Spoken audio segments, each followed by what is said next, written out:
Hi, my name is Taya and I'm here to teach you all about art history. In today's video, I'll be discussing what is often referred to as the Happy Accidents of the Swing by Fragonard. This is one of my personal favourite works from Western art history. Something about the work always draws me in, though I can't quite pinpoint what. I adore the movement in the fabric, the way Fragonard has captured the light peeking through the tree canopy, and the hidden meanings you find the longer you look. The work depicts three figures.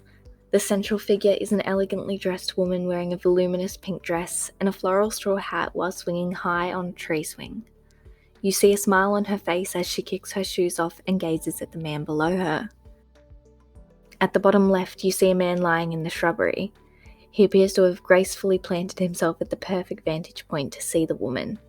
He gazes up at her, some even suggest he is looking up her dress, and throwing his arms out as if surprised by her actions. On the other side, you see who we can assume is a servant of some sort. He holds the reins of the swings and keeps hidden in the shadows. It is clear he is there to assist, but not to be seen by the pair gazing at one another. In the work, you see two sculptures, both depicting putti. A putto is a Western art history figure seen as a chubby male child, typically naked and winged.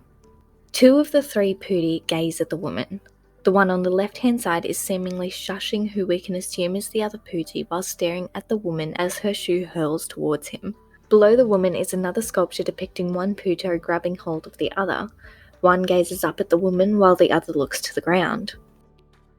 Finally, around all of this is luscious greenery and stunning florals. We have no way of knowing the location, but the overwhelming greenery leaves the impression of being deep within a forest. It is believed, from a memoir of Charles Cole, the work was commissioned by a courtier from the artist Gabriel Francois Doyen, who refused due to the frivolous nature of the work. Passing the work to Fragonard, who was not worried about the sordid task, we are left with this famous depiction of a man and his mistress. Yes, you heard me right.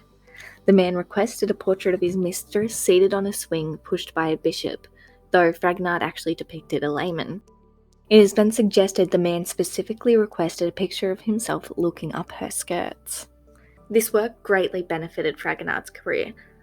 The success transformed the artist from a frustrated history painter to the upper class's favoured artist.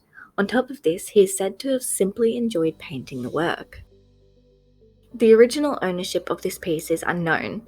The first firm provenance we know begins with a tax farmer, Marie-Françoise Menage de Pressigny, who died by guillotine in 1794.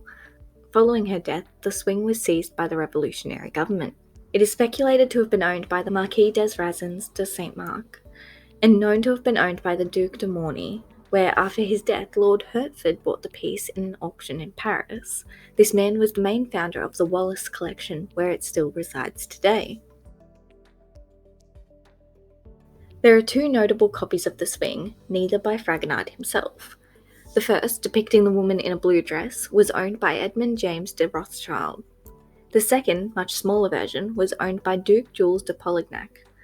This version landed in the hands of the Grimaldi family in 1930 when Pierre de Polignac married Princess Charlotte, Duchess of Valentinos.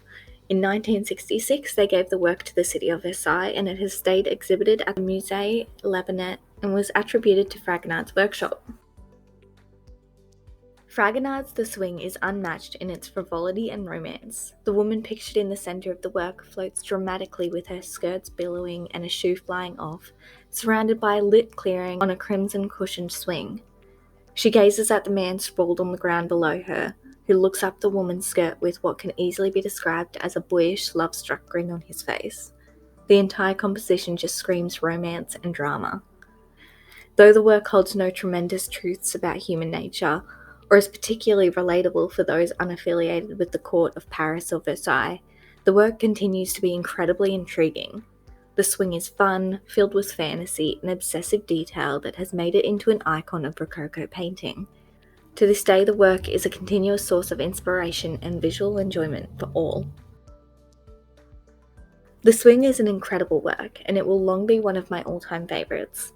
I would love to hear your thoughts on the work in the comments below. Thank you so much for watching today's video. Don't forget to like and subscribe to see more videos just like this.